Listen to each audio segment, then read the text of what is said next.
Ladrões, assassinos, corruptos, universitários e marginais. O que o futuro os espera? E se eu falasse que nem Deus se agrada e tem satisfação com a morte dos perversos?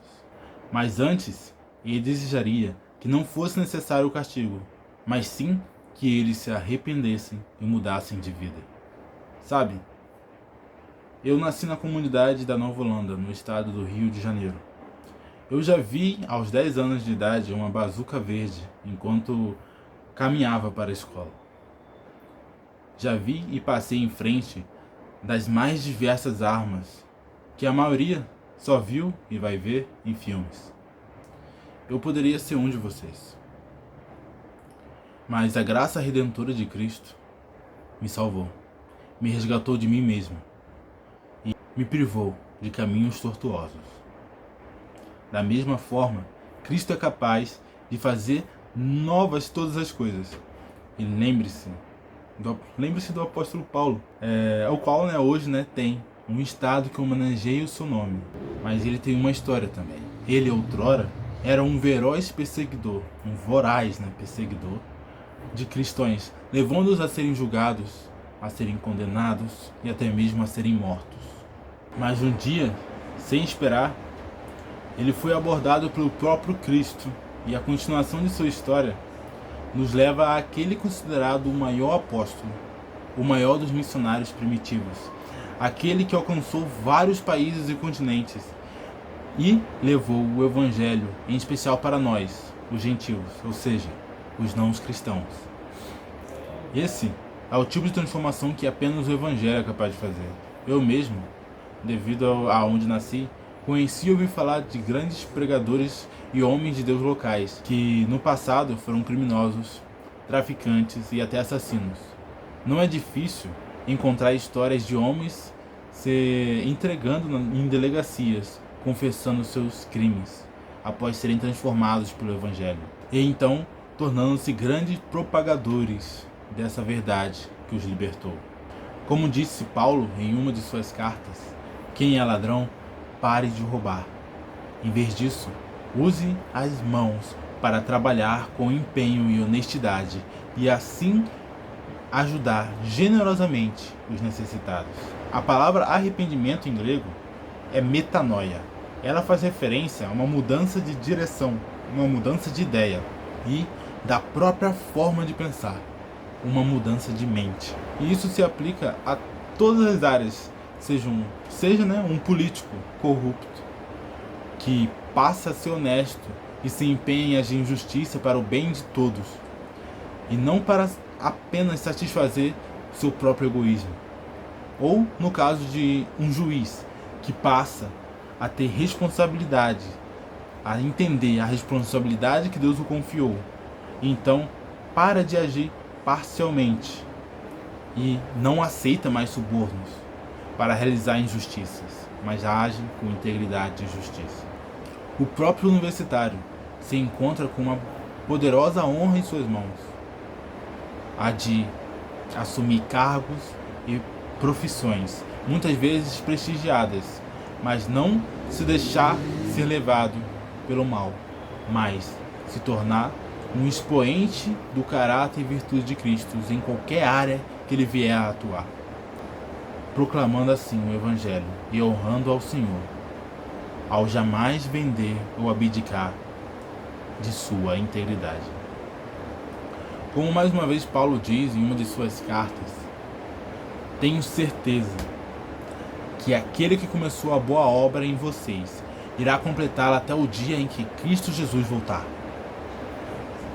Então, se abra a Cristo.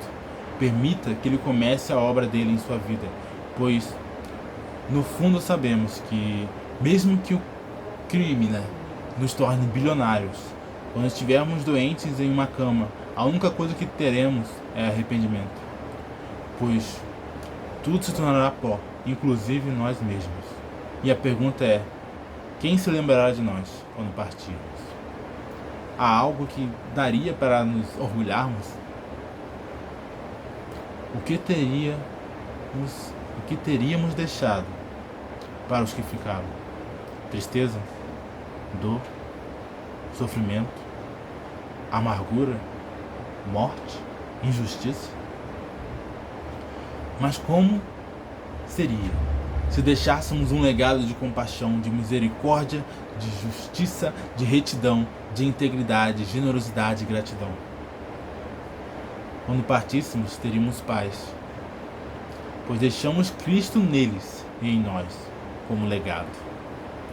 E isso é vencer o mundo, pois nisso, até a morte com Cristo, nós derrotamos.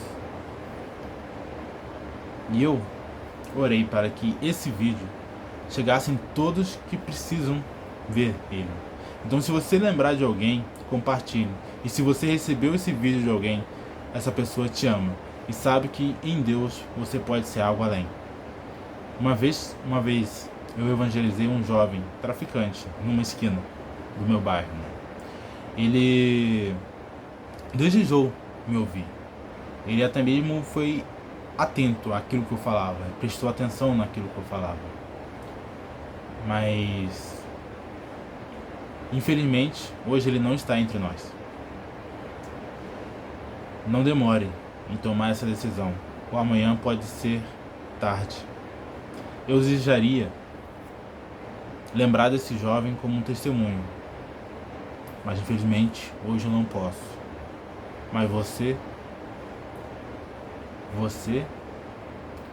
seja você a história ao lado de Cristo que esse jovem poderia ter vivido. Essa é a minha oração e essa é a mensagem minha que eu queria passar e deixar para vocês.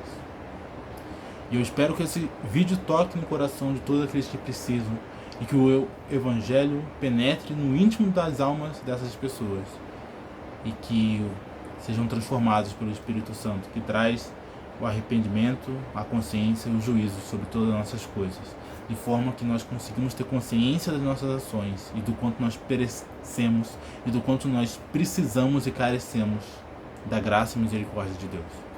Então que esse vídeo tenha conseguido cumprir o propósito dele e alcançado o máximo de pessoas que precisam ver essa mensagem e que gere muitos frutos de mudança, porque Deus é capaz de transformar água em vinho e é capaz de transformar pessoas, como nós compartilhamos aqui testemunhos incríveis de pessoas que eram improváveis, mas se tornaram grandes homens de Deus.